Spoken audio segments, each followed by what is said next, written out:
Assalamualaikum warahmatullahi wabarakatuh. Kami dari kelompok 3 mata kuliah Psikologi Pendidikan akan sedikit memaparkan hasil diskusi dari kelompok kami, yaitu tentang motivasi belajar teori Skinner. Anggota kelompok kami terdiri dari saya, Wirahadi Wibowo dengan NIM 12204183311, Nurul Husnil Khotimah dengan NIM 1262042022120, Siska Husniatul Mahfiroh dengan NIM 1262042010055, dan Putri Wulandari dengan NIM 12620420122. Pokok bahasan pada materi kali ini adalah yang pertama, yaitu teori belajar Skinner, kemudian prinsip-prinsip belajar menurut Skinner, dan yang ketiga adalah aktivitas belajar Skinner. Untuk yang pertama yakni teori belajar Skinner.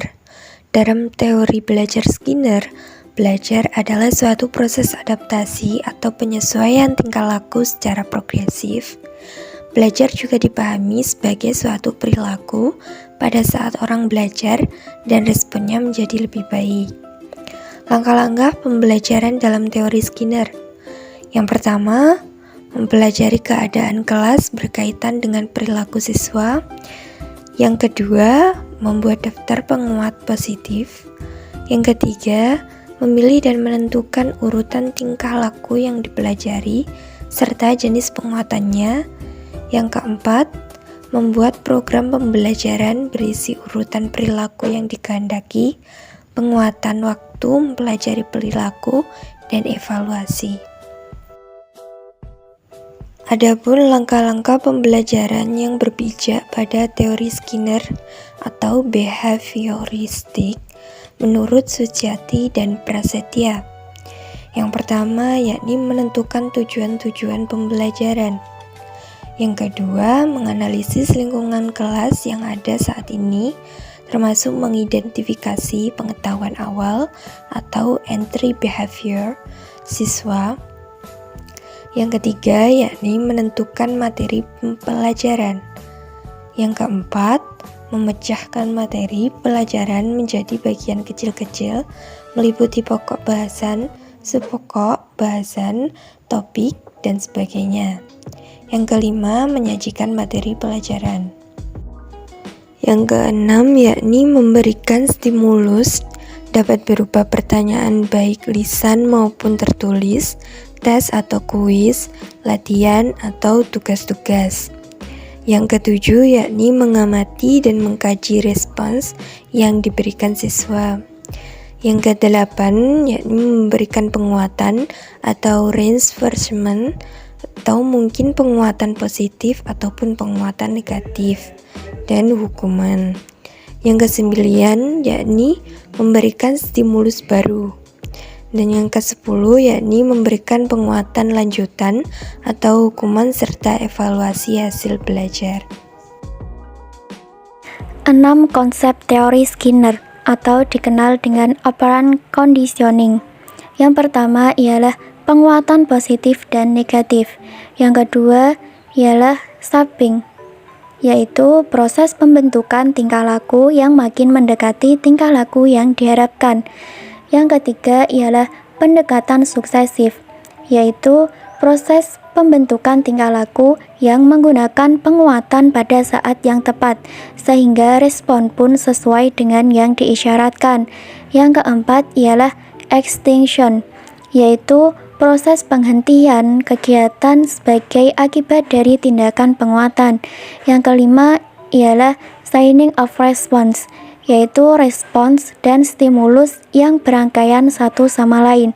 Dan yang terakhir ialah jadwal penguatan, yaitu variasi pemberian penguatan, di mana rasio tetap dan bervariasi, serta interval tetap dan bervariasi. Prinsip-prinsip belajar menurut Skinner. Yang pertama, reinforcement atau penguatan. Reinforcement didefinisikan sebagai sebuah konsekuensi yang menguatkan tingkah laku atau frekuensi tingkah laku. Keefektifan sebuah reinforcement dalam proses belajar perlu ditunjukkan.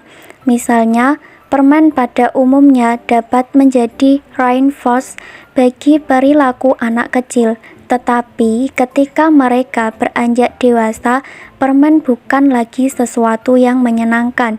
Bahkan beberapa anak kecil juga tidak menyukai permen. Yang kedua ialah punishment atau hukuman. Punishment adalah menghadirkan atau memberikan sebuah situasi yang tidak menyenangkan atau situasi yang ingin dihindari untuk menurunkan tingkah laku. Punishment atau hukuman. Menurut Kasdin, ada dua aspek dalam punishment. Yang pertama ialah sesuatu yang tidak menyenangkan atau aversive yang muncul setelah sebuah respons atau yang disebut dengan arrive stimulus. Misalkan seorang guru yang menjewer siswa yang selalu ramai di kelas. Yang kedua yaitu sesuatu yang positif atau menyenangkan setelah sebuah respons tidak muncul. Misalnya, seorang remaja yang selalu mengganggu temannya mungkin akan kesempatan untuk menggunakan mobil pada akhir pekan. Contoh tersebut menunjukkan bahwa sesuatu yang tidak menyenangkan mengikuti perilaku yang tidak diinginkan. Dari segi bentuknya, punishment terdiri dari time out dan response cost.